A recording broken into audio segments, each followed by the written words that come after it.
ಮೈಸೂರಿನ ಚಾಮುಂಡಿ ಬೆಟ್ಟದಲ್ಲಿ ಎರಡನೇ ಆಷಾಢ ಶುಕ್ರವಾರದ ಸಂಭ್ರಮ ಸಡಗರ ಮನೆ ಮಾಡಿರ್ತಕ್ಕಂಥದ್ದು. ಚಾಮುಂಡೇಶ್ವರಿಯ ಸನ್ನಿಧಿಯಲ್ಲಿ ಈಗಾಗಲೇ ವಿಶೇಷವಾದಂತಹ ಪೂಜಾ ಕೈಂಕರ್ಯಗಳು ನೆರವೇರ್ತಾ ಇದ್ದಾವೆ. ಇನ್ನು ಮೈಸೂರಿನ ಚಾಮುಂಡಿ ಬೆಟ್ಟದ ದೇವಾಲಯದ ಒಳಭಾಗದಲ್ಲಿ ನಾವಿದ್ದೇವೆ. ನಾವು ಪ್ರಮುಖವಾಗಿ ಗಮನಿಸ್ತಕ್ಕಂಥದ್ದು ಚಾಮುಂಡೇಶ್ವರಿಯ ಉತ್ಸವ ಮೂರ್ತಿಯನ್ನು ನಾವೀಗ ನೋಡ್ತಾ ಇದ್ದೇವೆ. ಮುಖ್ಯವಾಗಿ ಲೈಟ್ ಗುಲಾಬಿ ಬಣ್ಣದ ಒಂದು ರೇಸಿಮೆ ಸೀರೆಯಲ್ಲಿ ಉತ್ಸವ ಮೂರ್ತಿಯನ್ನು ಸಿಂಗರಿಸಲಾಗಿರ್ತಕ್ಕಂಥದ್ದು. ಬಣ್ಣ ಬಣ್ಣದ ಹೂಗಳನ್ನು ಅಲಂಕರಿಸಿ ದೇವಿಯನ್ನು ಸಿಂಗರಿಸಲಾಗಿದೆ.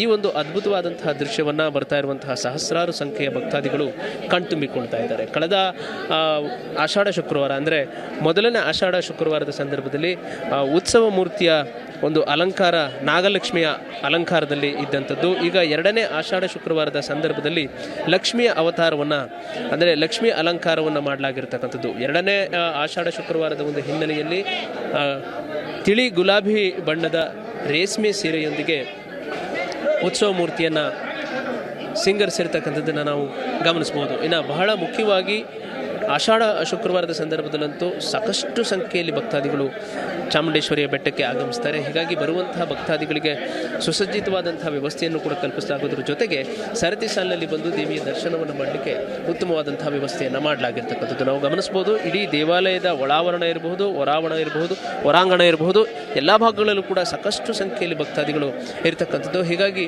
ಬರುವಂತಹ ಭಕ್ತಾದಿಗಳು ದೇವರನ್ನು ದರ್ಶನ ಮಾಡಲಿಕ್ಕೆ, ಚಾಮುಂಡೇಶ್ವರಿಯ ದರ್ಶನವನ್ನು ಮಾಡಲಿಕ್ಕೆ ಉತ್ತಮವಾದಂತಹ ವ್ಯವಸ್ಥೆಯನ್ನು ಕೂಡ ಕಲ್ಪಿಸಲಾಗಿದೆ. ಜೊತೆಗೆ ಬಹಳ ಮುಖ್ಯವಾಗಿ ಉತ್ಸವ ಮೂರ್ತಿಯನ್ನು ಕಣ್ತುಂಬಿಕೊಳ್ಳುವಂತಹ ನಿಟ್ಟಿನಲ್ಲಿ LED ಸ್ಕ್ರೀನ್ಗಳಲ್ಲಿ ದೇವಿಯ ಒಂದು ದರ್ಶನದ ಒಂದು ವ್ಯವಸ್ಥೆಯನ್ನು ಕೂಡ ಮಾಡಲಾಗಿದೆ. ಬಹಳ ಮುಖ್ಯವಾಗಿ ನಾವು ಗಮನಿಸಬಹುದು, ಮೊದಲನೇ ಆಷಾಢ ಶುಕ್ರವಾರದ ಸಂದರ್ಭದಲ್ಲಿ ನಾಗಲಕ್ಷ್ಮಿಯ ಅಲಂಕಾರದಲ್ಲಿ ಚಾಮುಂಡೇಶ್ವರಿಯ ಉತ್ಸವ ಮೂರ್ತಿ ಕಂಗೊಳಿಸ್ತಾ ಇತ್ತು. ಈಗ ಎರಡನೇ ಆಷಾಢ ಶುಕ್ರವಾರದ ಸಂದರ್ಭದಲ್ಲಿ ಲಕ್ಷ್ಮಿ ಅಲಂಕಾರದಲ್ಲಿ ಉತ್ಸವ ಮೂರ್ತಿ ಕಂಗೊಳಿಸ್ತಾ ಇರ್ತಕ್ಕಂಥದ್ದು. ಇನ್ನು ಬರುವಂತಹ ಭಕ್ತಾದಿಗಳು ಕೂಡ ಚಾಮುಂಡೇಶ್ವರಿಯ ಒಂದು ದರ್ಶನವನ್ನು ಪಡೆದು ತಮ್ಮ ಇಷ್ಟಾರ್ಥಗಳು ಸಿದ್ಧಿಸಲಿ ಅಂತ ಹೇಳಿ ಪ್ರಾರ್ಥನೆಯನ್ನು ಸಲ್ಲಿಸ್ತಾ ಇದ್ದಾರೆ.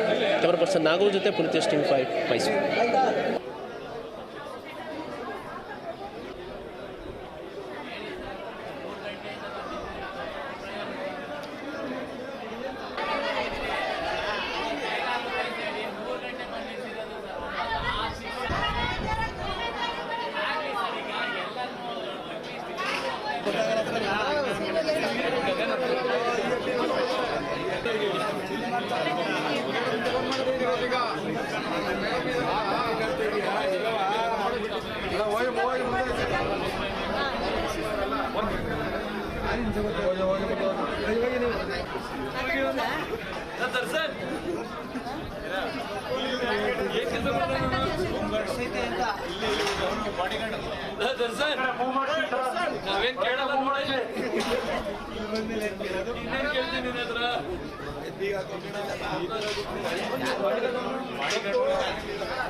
ಚಾನಲ್